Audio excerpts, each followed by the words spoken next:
who still will go out and spend 2 meetings in changing the font of their website. All marketing, any marketing, the only role that it has is to actually get you to sales. Is the simple rule. If I'm speaking to 100 people, am I getting 10 leads and can I get 1 conversion?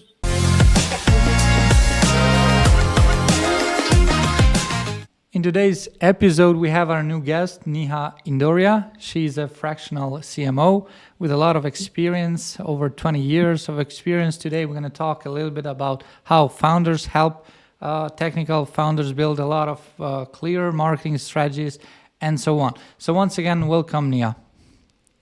Thank you so much, Putrid. Thank you for having me. It's a pleasure.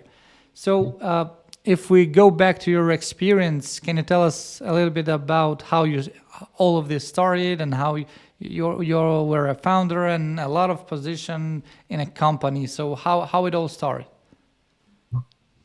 I think my story or how it all started was literally just about wanting to do something of my own, and beyond that I didn't really think anything about what my journey was going to be. I did my MBA way back in 2006, almost 20 years ago, and at that time it was just about getting a job, right? So I got into the corporate space. I did sales for 10 years. I sold private wealth, I sold mutual funds, and I sold tech services. And in my last role I was able to open a vertical for the company that I was working with. It's Infosys. So their India business, I was able to open a vertical in the retail space for them.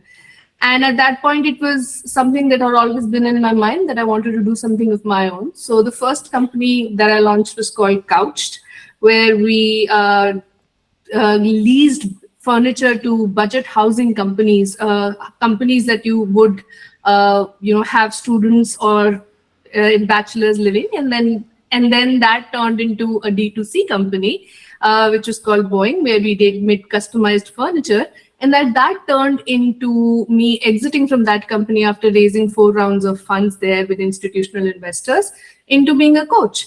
And then when I got into coaching is when I realized that the one thing early stage founders need the most is marketing from a point of positioning, from a point of what do you really want to sell, from a point of who's your ICP. And that's the work I do now. Yeah. You mentioned already you have been a coach for a lot of years, I guess. How it started to start being a coach at first place? It was very, very hard. I got certified through the International Coaching Federation, and that requires the whole assessment is a bit, it's a bit hard, I would say. It's about 100 hours of practice. You have to do a video assessment. You have to do a 4-hour test before they will allow you to call yourself an ACC. And, while doing that, even though it was very, very hard and unlearning a lot that you think or that you know about yourself, once I got into it, I really loved coaching. I spent a lot of time on Upwork, freelancing, and working with clients across US, UK, Malaysia, Dubai, and of course India. So it's been a really great journey as a coach, but yeah, very hard one. What exactly did you coach? Did you coach anything in particular, like a industry or any kind of things for the students or for the companies?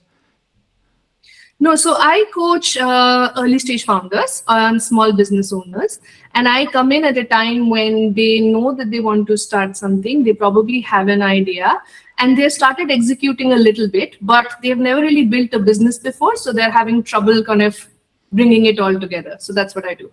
Okay. So also one of the things you mentioned was about freelancing in Upwork and so on. So a lot of people are joining these days, and I think the Upwork has changed into a way that it attracts a lot of high-paying clients as well and great companies. Mm-hmm. And how was it back in the days when you started?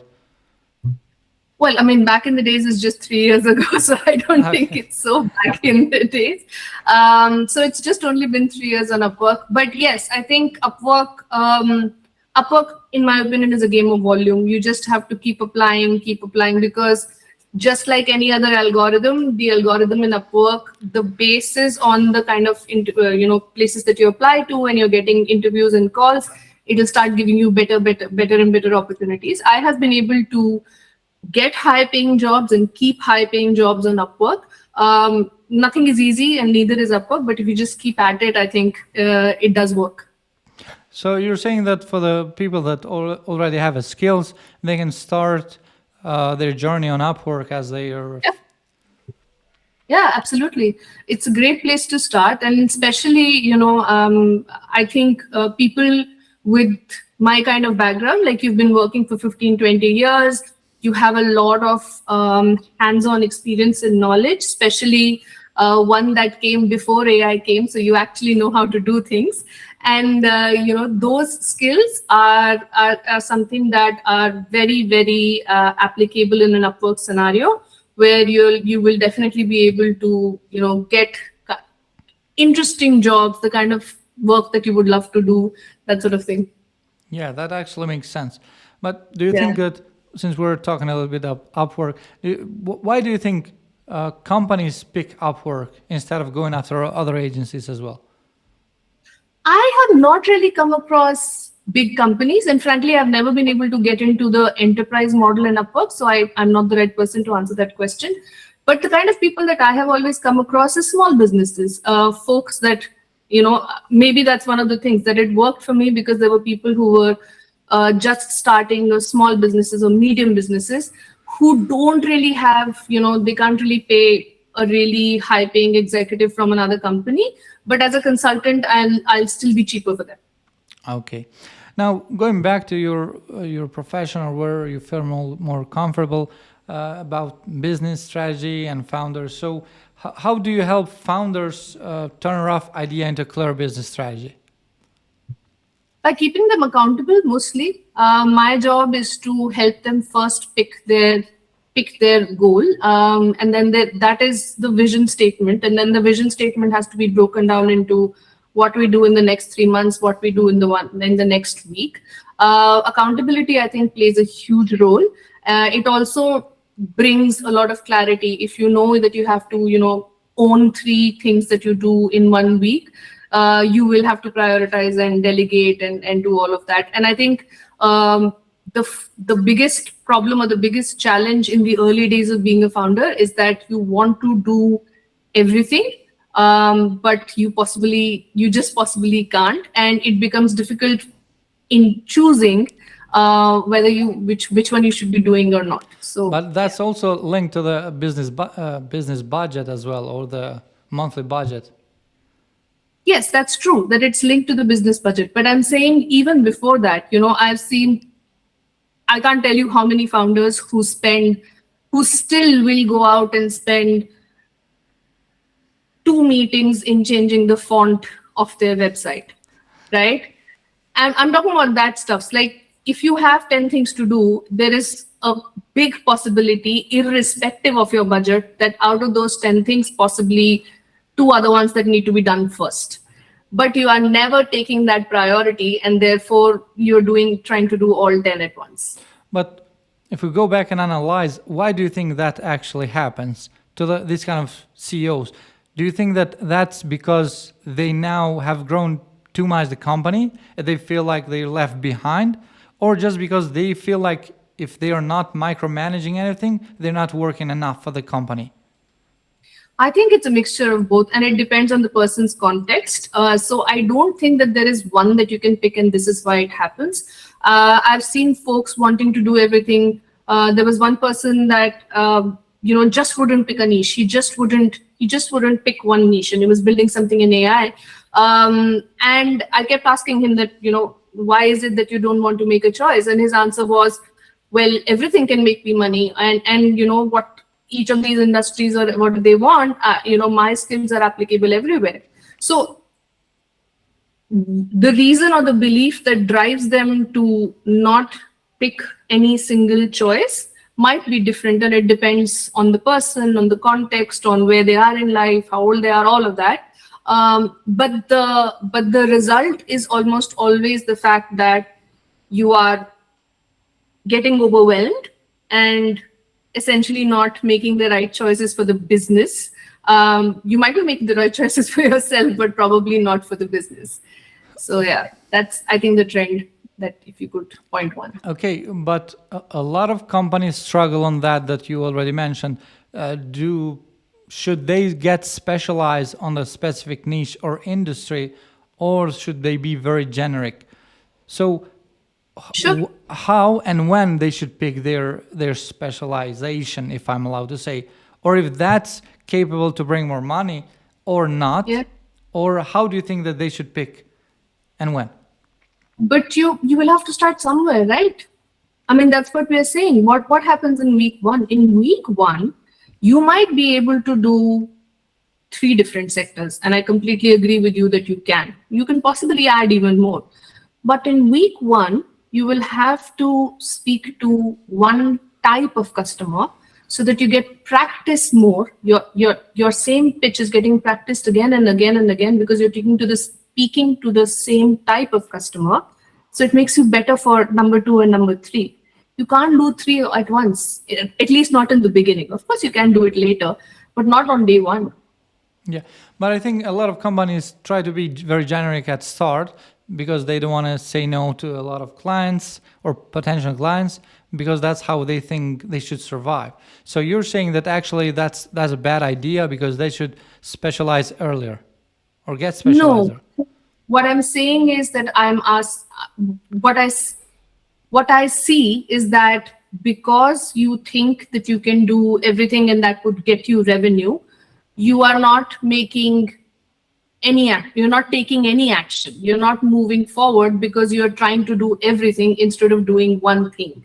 And that right in the beginning, imagine the 0 to 6 phase or the 6 to 9 month phase, right? The 6 to 9 month phase specifically when you build a product and now you have to go sell it.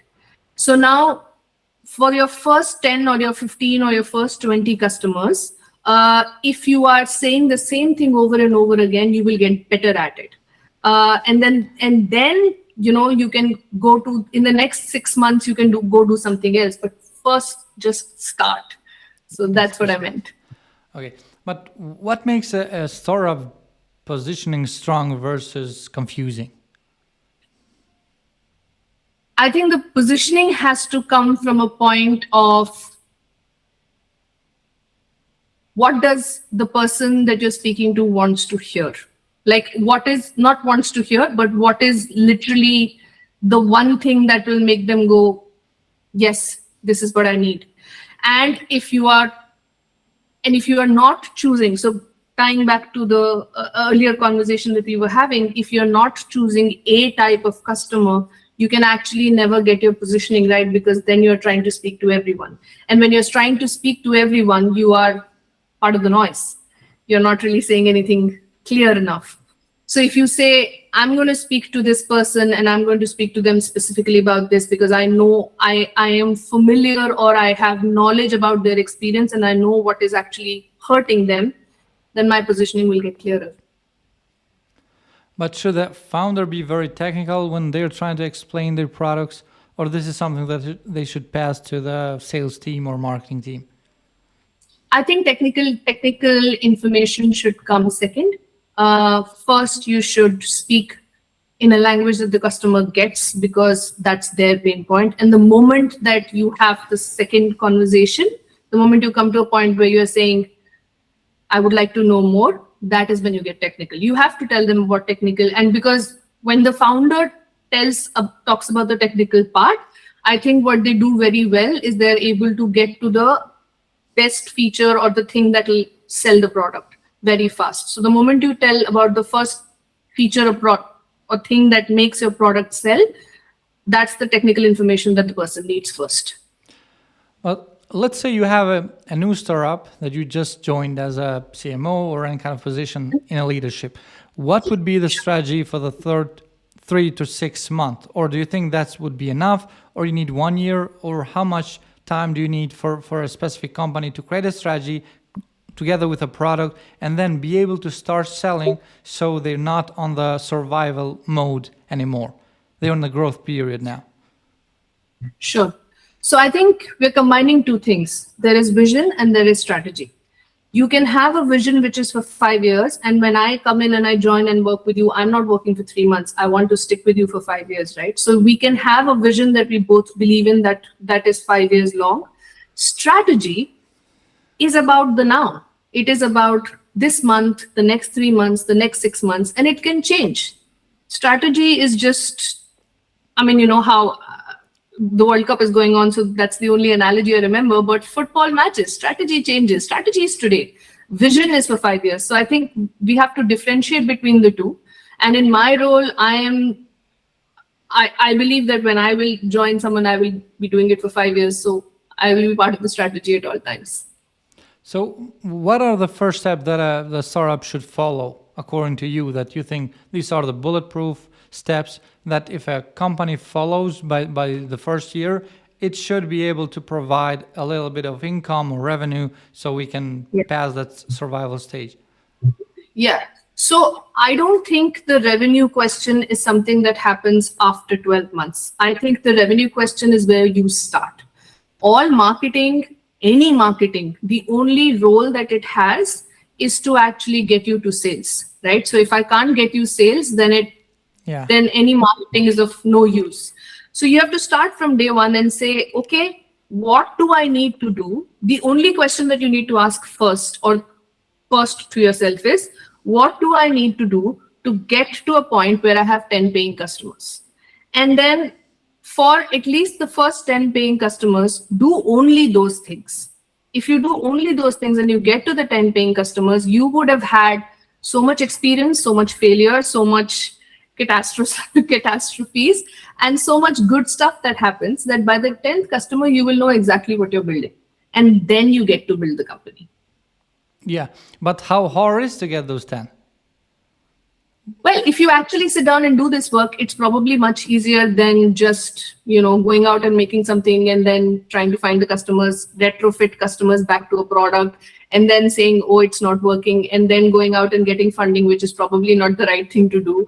And then, things not going well. Yeah, get funded, you mean by getting investors on the company?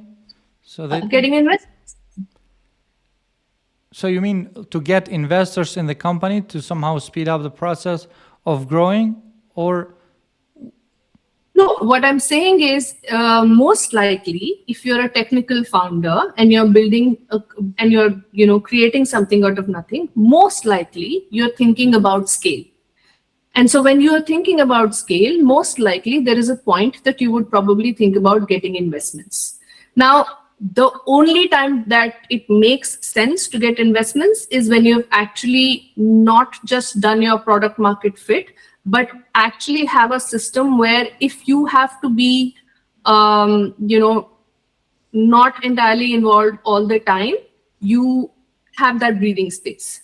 So for that to happen, you need to have your revenue and everything in place. But if you do this exercise of saying, how do I get to my 10 paying customers? Your need to get funding is lowered because now you know that you can make revenue by yourself. But, a lot of companies, the greatest one that we know, perhaps that's why they are very great, is they are mostly a company or a group of great investors with millions, sometimes billion. We can see with how LMS are going. They just are a group of investors. But still, so you're also saying that this is not the smartest idea for a startup because they can get profit by themselves, right? No, I'm sorry if I wasn't clear. What I'm trying to say is that the starting point for any company has to be to do its primary job, which is to make revenue. So the one thing that you should focus on in the beginning is to get to the first 10 customers with whatever idea you might have. Once you're there, you will have. What if those fail to get 10 clients? Because I always say that if we're talking about 8 clients, you need 1 in a billion. For every 1 billion people, you get 1 client, which is fine for a small company to survive. I think most of the companies in the whole world that are small, they can survive if they can get for 1 billion people, they can get one client. And for 8 or over 8, they can get 8. So That's a fantastic perspective. I never thought about it that way. That's a yeah, great perspective. yeah, I understand. But how we can get those 8 at the first time? Because we can try SEO, we can try email marketing, we can try social media, we can try even podcasts and so on. But what do you think is the best, fastest, proven way from your expertise that can make it happen in 12 months? So you are looking at it only from the perspective of someone like me or someone like, perhaps you, where you're saying that I am a solopreneur who's running this particular service and I offer my services to specific clients. And if I get 10 clients, that's great. And I completely agree with you. That's a great perspective. I did not think about it that way.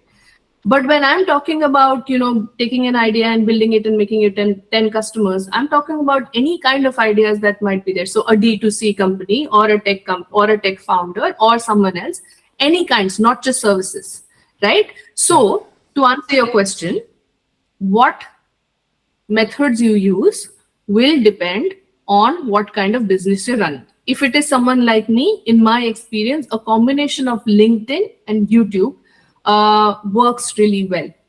Find something that has where your ability to make content is not very, very difficult, in this case, a podcast, and find a perspective or an insight that on which you can consistently write on LinkedIn. And these two things combined will take time, but it will work. If you're a D2C company, Instagram is your jam. You will have to go to Instagram and you will have to do what that world requires. If you are somebody who's, let's say, in shoes, if you're selling shoes, then you will eventually have to get into stores and you will have to do offline events and things like that. So it depends on what you're building. But the rules don't change. If you get your 10 customers, you would have built a company. Yeah, without investors. Without investors. Exactly. Okay. But when it comes to founders, what questions should they be able to answer before they start marketing?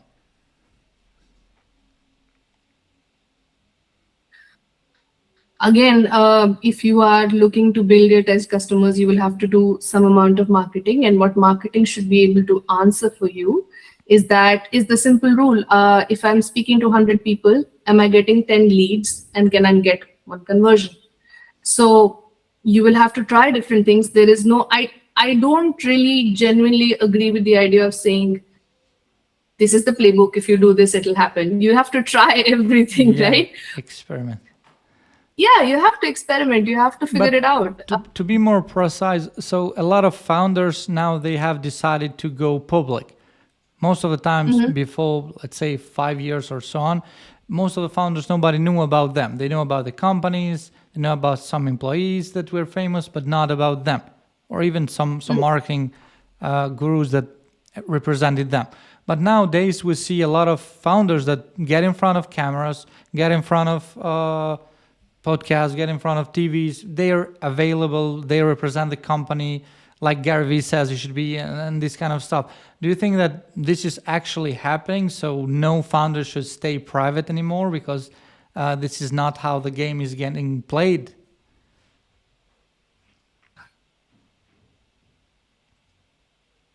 We live on the digital world more than we live in the offline world. It's a fact of life. We spend more time on our computers than we do going to an office or anything like that. So if the way that we live our lives has changed, then where you talk about your work will change. I mean, it's not like any of us, when we did not have social media, we would go for a meeting, we will go and talk to people, we will still show our faces. Now everybody's online, so you have to be online. Yeah, so you shouldn't get left behind. Yeah. What you mentioned a little bit of channels like LinkedIn and YouTube, but specifically, what channels do you propose founders or leadership should use in early stages of the startup? If you are a B2B founder who's selling to corporate clients, then you should start with LinkedIn, but most likely you will not find too much on social media possibly, and you will still have to go find them offline. If you are someone who's trying to reach more people and act as a consultant, yes, LinkedIn would work. And if you're able to create an IP like a YouTube, then that's great, because those two in combination allow people to go from one place to the other and find out more about your world, more about your life. If you are a D2C founder, Instagram is where you should go, because on Instagram, I mean, if I'm looking for shampoo, then I'm going to be on Instagram, not on any of the other platforms. But who knows if any of this will be relevant in 6 months, because ChatGPT with its marketing will probably change everything. Yeah, outsmart everyone in this stage. Yeah. How should a startup pick or decide about their audience? We go back to the ICP question, right? So if Yeah. you are talking about an ICP, you have to think from the perspective, before you create a product, you have to think about the problem that you're solving, and say, if I solve this problem, who benefits the most? Most likely that's your ICP. Then you go and you talk to people about it, and you say, I think you are my ICP. This is what I'm selling. Are you interested? Most likely they will tell you, no, thank you. And that will give you information to know, okay, I know that this is a problem, and I know that needs to be solved. Probably these are not the people who care about it. So you move on to the next person. Okay, we talk more about SEO and content and so on.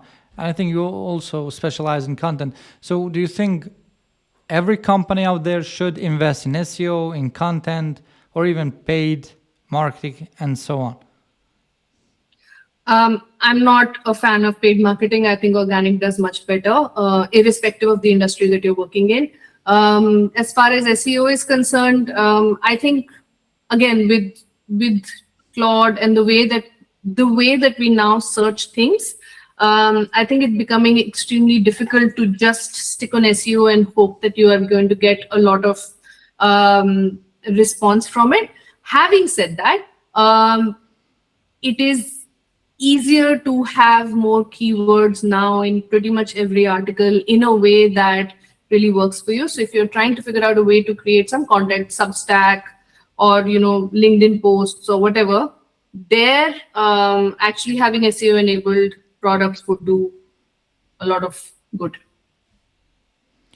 Should a company or a startup focus only on revenue? And how do you think founders can also think about revenue in a better way, so they can also get that revenue in this kind of strategy of 6 months to 12 months? We also mentioned earlier, but to be more specific, how do you think it's a best approach for the founders to get these goals? It is my belief that the business of building a business is simply to make revenue. I didn't probably say it correctly, but what I'm saying is that the whole point that you start a company or you build a business, largely, unless of course you have a social cause behind you or you have another cause behind you, if we leave that aside, most likely you're working because you want to make some money. And so therefore, yes, the only goal that a business has to think of is revenue.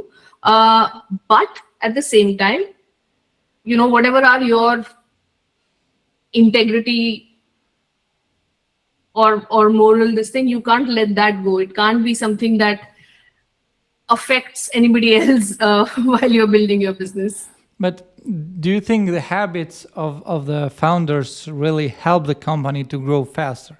So if let's say a founder has different habits during the day and is very disciplined on the others, actually can help instead of those that struggle to get these. Yes, absolutely. Have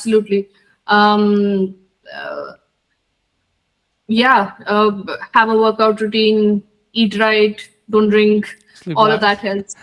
Sleep well, make sure that you get 8 hours. It actually just simplifies life so much if you just follow a routine. Less things to think about. Then you can focus on the work. But if we're try to give people more advice about founders and so on, do you think what is your advice to founders on the early stages, according to your expertise and experience? Um, um, in the last 10 years that I have been an entrepreneur, I have seen some really bad times and some really, really good times. And the really bad times can be quite difficult to handle. So I think the only advice that I would give someone who's trying to start now is that make sure you have support and you have the mindset to actually go through the tough times. The good times are of course a lot of fun, but the tough times can really be a lot. But sometimes you just end up in a tough times and there's no turning back. Exactly. You have to move forward. It's the only way. Right. So exactly. So at that time, if you can tell yourself that, yes, I knew a tough time is going to come, and it's here and I'll manage it and I'll move on, it'll be much better than if you're going in expecting nothing's going to be tough, it's all going to be rosy and, it'll be great days altogether. That doesn't really happen. So it is the same way as working with only plan A without plan B. I don't think it's a plan A, plan B situation. Frankly, I'm not a plan A, plan B person. I just tell myself that yes, this can go terribly wrong. And if it goes terribly wrong, these are possibly the things that could happen. Am I okay with that outcome? If I am, I'll go ahead and do it. If I'm not okay with that outcome, I won't do it. It's just that. Okay. But how do you think the founders should be able to survive faster in this kind of evolving industry? Because we have AI, we have LMS, we have Google, and we have a lot of social media. How hard is getting to survive for a startup? See, like I said, I have been in the corporate space for 10 years and I've been an entrepreneur for 10 years. And I have seen my friends who have been in jobs, for all of the last 20 years. At no point has it ever seemed that their life is easier than mine, right? But I can tell you that mine is more gratifying. So the point is, it's going to be tough any which way. It doesn't really matter. If you like this kind of life, then just go for it. As they say, you better start tough than get easier. You either pick easier than get tough. Yeah, absolutely. And at least do something that's fun. I mean, we're going to spend majority of our day working. It might as well be fun. Yeah. So, okay, since we're approaching to the end, one of the most questions that I ask everyone is when to fire a client. Oh, I don't have the answer to this because I really want to fire a client right now, but I can't. So I don't know what the answer is. It's a work in progress, I guess. Once you fire them, yeah. I think it's sometimes it's hard because you don't need them, and it's still you need them for the money or the income that they provide, and still you want to pass a little bit of time till you find a replacement for them. Yeah. Also, I think I feel like it's a good thing to learn from difficult clients, because once you've had a difficult client, like the next one will feel so much more easier. It's a good experience to have. Not everybody is going to be a nice person to work with, so I think it's a good experience. Yeah, that makes sense. But okay, what's how do you think that AI and LMS is going to change how founders are thinking and how founders are working at this stage? Yeah, I was again speaking to a friend of mine who's been in the corporate space for all this time, and I haven't been. And I feel that in the corporate space, it is going to have a huge impact. You're getting more work to do, but you will probably not get paid more, and promotions will be tough, and job cuts all around. But for someone like me, I think it has 10x my productivity. It really, really impacts the way that I'm able to manage my work and my projects. And I'm able to do much more. So for me, it's a blessing, but I understand, probably those who are in the corporate space, it's not. But why do you think that helps you the most and other people didn't help a lot? Do you think they refuse to cooperate in this area, or they refuse to comply and put it as their workload and use it for their needs?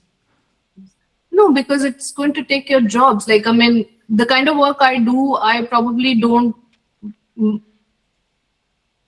my work or the work of folks like us who are consultants who are working for themselves, solopreneurs or entrepreneurs or founders. For them, AI is a boon because you can do so much more.